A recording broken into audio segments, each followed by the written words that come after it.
Hey everyone, it's Kong with the 7th issue of the Langrisser Lookout.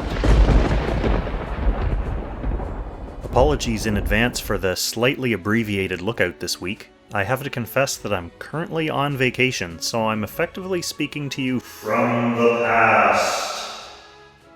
So if I missed any breaking news in the few days since I pre-recorded this video, I'll have to cover it next time. So let's get started with the Community News Roundup. Before I get started with the actual news, I will just remind you that I posted the first video summarizing the results from the community survey, so if you missed that, check it out here. The plan is to do a deeper dive into each of the major categories and start making some connections and interesting analysis in future videos. The big PvE news this week was a bunch of server merges. So on Thursday, Dalsis, Rocky Valley, and Rhaegar merged into one server, and Crossroads, Floating City, and Larkus servers also merged. You still log into the game using your regular old server name, but all it means is the population of those servers are in the general pool for things like rankings, World Arena, and Ancient Beckoning scores. I'm really excited to start seeing some new friendly faces in the World Arena and actually even just the normal AI Arena matchups. Unfortunately, a lot of people lost their usernames to 500-day-old inactive squatters. The way this works is if someone has the same username on another server, and that username is older, like if they created their account first, then they have priority on the username. Unfortunately, some people like my guild leader and even Nitro lost their names to people who had the names previously on other servers. So their names were changed to have a couple digits after their normal name, but unfortunately a lot of these older accounts on other servers haven't played the game in like a year.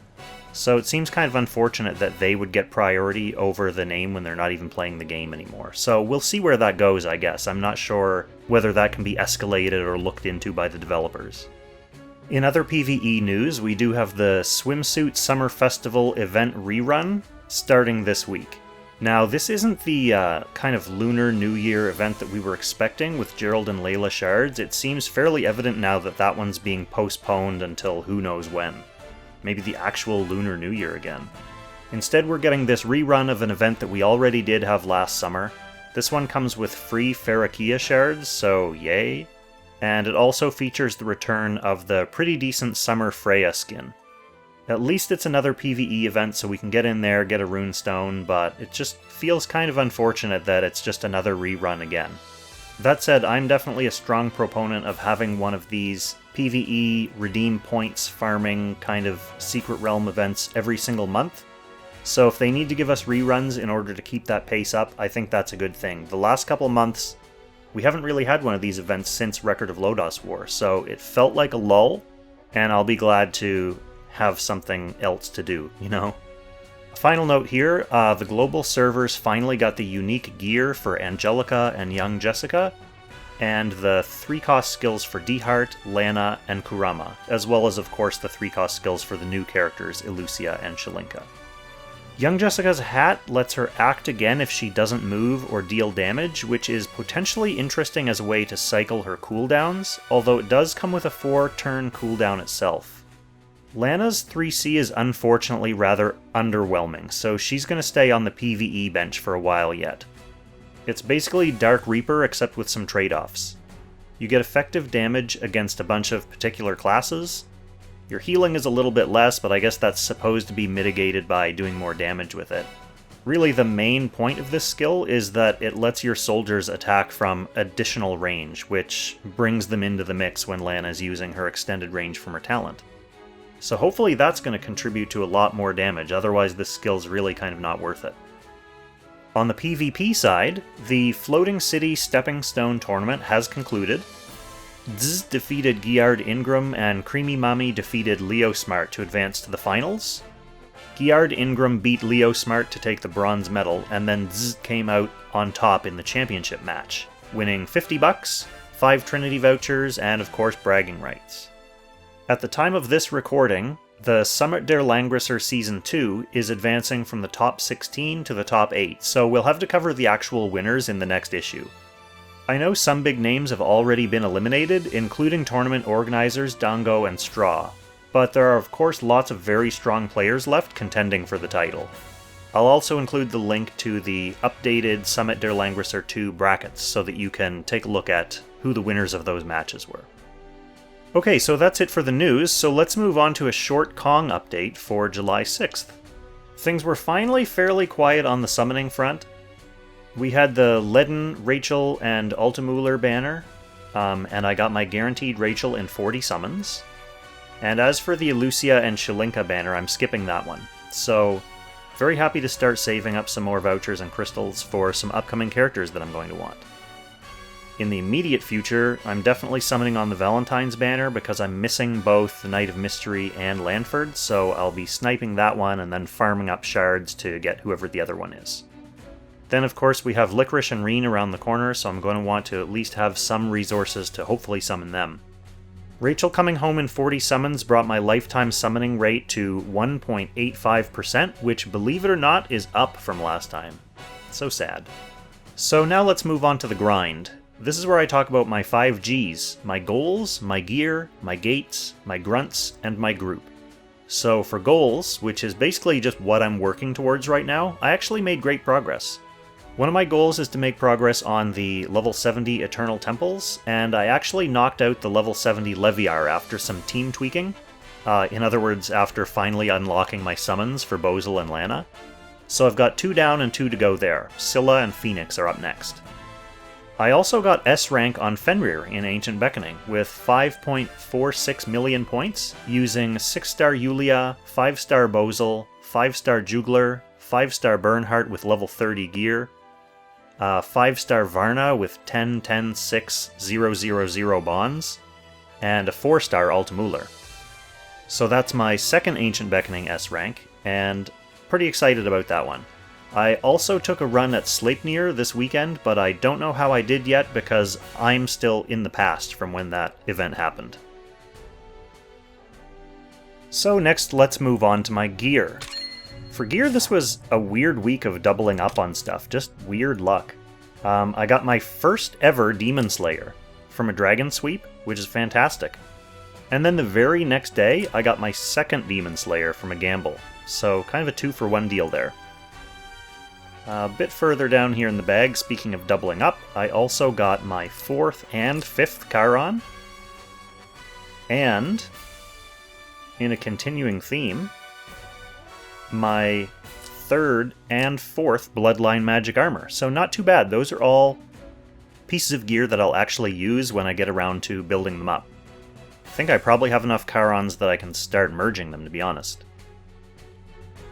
So that's all great news, but probably the prize of my last 2 weeks is my second Tenyo's headdress, which is just a great hat. I love using that hat, and I'm so glad to have another one. Can never have too many of those.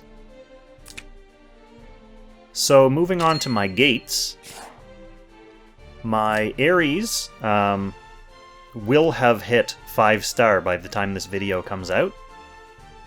I'm still working on Deedlit as well, of course, as my top 2 picks, and I'll be taking a break from Deedlit to farm whoever I get from the Valentine's banner. Because I'll kind of be on a deadline, and I do want both Lanford and Mystery Knight. The winner of the first Gates of Folly community poll was Tiaris, and I got her up to, as of the time that this video will be published, she'll be at 105 out of 150, so that's in a few days from Kong of the Past speaking to you. And that means she's only 15 days away from 6-star, which is coincidentally about the length of another Gates of Folly run. Hint hint.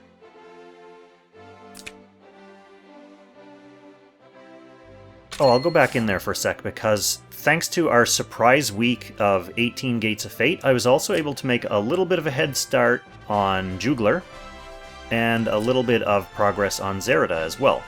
And then I used the rest of my spare gates to kind of unlock additional things that I hadn't done before and get some extra shards and stuff like that. So, on that note, the second Gates of Folly community poll is now live. And same deal as last time, the poll is going to be active all day Monday until the in-game server reset. And that's the point that I'll pick whoever's in the lead and start farming them up. and I'll be working on those until the next issue of the Lookout in 2 weeks. So moving on to my grunts, I actually met my goals from last week. So my main goals were to get my Holy and Demon and Magic training attack up to 70%, and also to get my Shrine Maidens level 10, which wasn't too bad. That was low-hanging fruit, to be honest. I had a lot of those specific materials stockpiled already, so I was able to finish fairly early. So I also branched out a little bit, got my aquatic and flying attack training up to 70%, so that should help Ares even more. And the other thing I am working on, which will be done by the time this video is published, is getting my Bolt Rangers up to level 10. I have a lot of these materials, and I'm going to finish farming them over the weekend.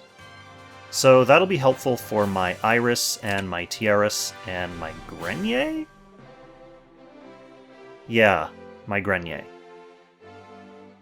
Next, I'm not sure what I'm working on, to be honest. I still have a lot of troops I should be improving, but I think since I'm on vacation, I'm going to take another couple weeks to give my troops a vacation as well, and I'm just going to gradually edge everyone's core and joint training up a few points. Like you can see, my assassins and archers desperately need attack. I'm still going to continue working on my defensive joint training for my flyer and my aquatic, and, you know, I have a few things that I can just, like, push up a couple levels. And that will help even out the burden on my various training materials as well. Now for my group, I finally got Landius's attack bond unlocked. I have been using him without an attack bond for so long, and I was so glad to get Rachel to finally make him... I mean, he was usable before, which is just crazy. It goes to show how good he is as a unit. But he's really putting in some hard work now. I also maxed out my Iris's bonds, as, well, functionally maxed. Since I have to start using my own in Apex now, since the mercenary was off the table last week. It looks like there is another Iris mercenary this week, though, so I'm going to have to compare and see if it's better than mine. I also maxed out my Lana's bonds to help me with that Leviar run. She was actually pretty close to max. She was just missing some in her heart bonds, so I finished that off. And actually, one thing I'm pretty happy with is I did get Ares' attack bond up to level 10. I managed to stockpile a few spirits from Time Rift 14, and actually maybe that's something that I'll work on clearing while I'm on vacation. I'll finally sit down and put more than the bare minimum of effort into clearing that Time Rift.